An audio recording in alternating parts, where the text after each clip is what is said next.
CAT airdrop is set to list on the 30th of September. Here is how to connect your Bitget exchange address to qualify for the airdrop allocation. Okay, first open your CAT Telegram mini app, navigate to airdrop. Now tap on exchanges, tap on continue.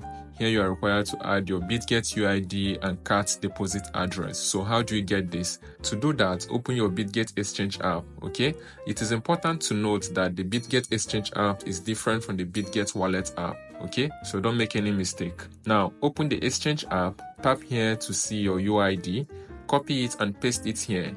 Now copy your CAT deposit address. To do that, tap on add funds, tap on deposit. Now search for CAT, this one you're seeing here, then copy your address and paste it here. If you notice, there are other exchanges, but I will advise you to use Bitget, which is the official sponsor. Okay, if Binance eventually lists them, then you can proceed to change your exchange to Binance, but for the meantime, use Bitget. Okay, thank you for watching. If you find this video useful, please hit the like button, drop a comment and share. See you on the next one.